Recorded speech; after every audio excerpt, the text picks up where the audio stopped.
हमारी 2 caesarean delivery हो चुकी हैं, तो तीसरा नॉर्मल डिलीवरी हो सकती है क्या? देखिए, कई आप लोगों के इस तरह के सवाल आते हैं कि हमारे ऑलरेडी 2 सिजेरियन डिलीवरी हो चुके हैं, बच्चा नहीं रहा या फिर हम तीसरा और बच्चा चाहते हैं, तो हमें क्या सिजेरियन ही करवाना पड़ेगा या फिर नॉर्मल डिलीवरी पॉसिबल है 2 सिजेरियन होने के बाद?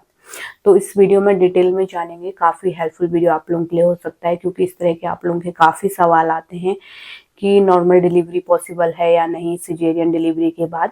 तो लास्ट तक जरूर जुड़े रहें, जिससे कि आपको पूरी और सही जानकारी इस वीडियो से मिल सके। तो देखिए, यहाँ पे 2-3 फैक्टर ऐसे होते हैं जो कि डिपेंड करते हैं कि आपकी नॉर्मल होगी या फिर सिजेरियन होगी, है ना। सिजेरियन डिलीवरी के बाद नॉर्मल होगी या सिजेरियन होगी, ये 2-3 फैक्टर डिपेंड करते हैं। सबसे पहला फैक्टर होता है कि बच्चे ने हेड डाउन किया है या नहीं, यानी कि बच्चे का जो सिर है वो नीचे के साइड है या नहीं है। कई बार क्या होता है कि बच्चा जो बटक्स वाला पार्ट होता है बच्चे का वो नीचे होता है, यानी कि ब्रिज प्रेजेंटेशन होती है, सिफेलिक नहीं होती है, तो यहाँ पे नॉर्मल डिलीवरी पॉसिबल नहीं होती है। तो बच्चे का अगर हेड डाउन होगा यानी कि सिफेलिक प्रेजेंटेशन बच्चा होगा, तो यहाँ पे आपको नॉर्मल डिलीवरी हो सकती है ना। तीसरा फैक्टर ये होता है कि अगर आपको सिजेरियन डिलीवरी का अभी कम टाइम हुआ है, यानी कि 1 साल भी नहीं हुआ है, क्योंकि जो घाव होता है, जो टाँके होते हैं आपके, वो अभी कच्चे होते हैं, अभी उतने मजबूत नहीं हुए होते हैं, है ना। हालांकि आपको बाहर से सूखे हुए दिखते हैं, लेकिन इनको 18 महीने कम से कम टाइम देना चाहिए। उसके बाद ही आपको सिजेरियन डिलीवरी या फिर नॉर्मल डिलीवरी करवानी चाहिए। तो काफ़ी कम समय में ही आप प्रेग्नेंट हो गई हैं, अभी 1 साल भी नहीं हुआ है आपको पहले सिजेरियन डिलीवरी को, तो यहाँ पे भी डॉक्टर कम समय होने के कारण आपको सिजेरियन डिलीवरी के लिए ही कह सकते हैं। क्योंकि यहाँ पे क्या होगा कि जब नॉर्मल डिलीवरी के लिए पेन आता है तो टांगों पे जोर पड़ता है ना, कॉन्ट्रैक्शन आते हैं, पेट अकड़ता है, आपका यूट्रस फैलता है ना, काफ़ी ज़्यादा टाइट होता है, तो यहाँ पे टांकों पे जोर जा सकता है पुराने वाले, तो वहाँ पे भी बच्चेदानी फटने का रिस्क रहता है।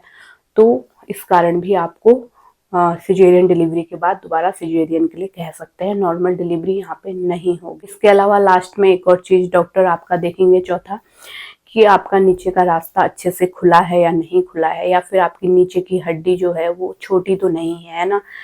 छोटी होने के लिए यानी कि जो पेल्विक बोन अगर छोटी है आपकी, तो वहाँ पे बच्चे का सिर फंसने का रिस्क रहता है। तो ये चीज़ डॉक्टर आपको पहले ही देख लेंगे, नीचे से एग्जामिन करेंगे, तो पहले ही आपको बता देंगे कि पॉसिबल है या फिर नहीं है। सब कुछ आपके 9वें महीने में ही हो जाता है। अल्ट्रासाउंड में पता चल जाता है कि बच्चे ने नीचे सर कर लिया है या नहीं, रास्ता खुल रहा है या नहीं खुल रहा है ना, नॉर्मल डिलीवरी हो पाएगी या नहीं हो पाएगी। सारा कुछ डायमीटर डॉक्टर देख लेते हैं, उसके बाद ही आपको बताते हैं नॉर्मल डिलीवरी पॉसिबल है या फिर नहीं है।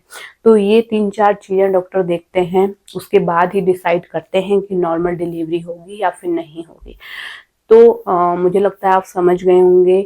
और क्योंकि काफ़ी ज़्यादा वीडियोस में आप लोगों के सवाल आते थे कि हमारी 2 सिजेरियन डिलीवरी हो गई है, अब नॉर्मल होगी या नहीं होगी, हमें काफ़ी ज़्यादा डर लग रहा है, प्लीज़ बता दीजिए। तो कोई भी कमेंट पढ़ के यानी कि 2 लाइन पढ़ के नहीं बता सकता कि ये पॉसिबल है या नहीं, जब तक आपकी सारी रिपोर्टें किसी को पता ना हो, जब तक आपकी पूरी हिस्ट्री किसी को पता ना हो, है ना। क्योंकि ये बहुत सारी चीज़ें डॉक्टर देखते हैं वहाँ पे, तो वो पूरा हिस्ट्री डॉक्टर देख के आपको बताएंगे कि क्या है क्या नहीं है, पॉसिबल है या नहीं है ना। सारा वजन सब कुछ देख के जो भी मैंने बताए, तो ये सारी चीज़ें आपके साथ नहीं हैं तो आपको नॉर्मल डिलीवरी भी हो सकती है। ऐसा कोई महाभारत तो है नहीं कि 2 सिजेरियन के बाद तीसरी सिजेरियन ही होगी या फिर नॉर्मल नहीं होगी या फिर बच्चा नहीं होगा, ऐसा नहीं है। कई लेडीजों के होते भी हैं। तो उम्मीद करती हूँ आप समझ गए होंगे। कोई भी सवाल डाउट मन में अभी भी है तो नीचे कमेंट में लिख सकते हैं, और इसी तरह के हेल्पफुल वीडियो आगे भी देखते रहने के लिए प्लीज़ चैनल को सब्सक्राइब कीजिए, क्योंकि यही हमको चाहिए होता है आपसे। और नोटिफिकेशन बेल को भी दबाएं, जिससे कि आने वाले वीडियोस के नोटिफिकेशन आपको मिलते रहेंगे। फिर मिलते हैं किसी और इंटरेस्टिंग वीडियो के साथ। Thanks for watching.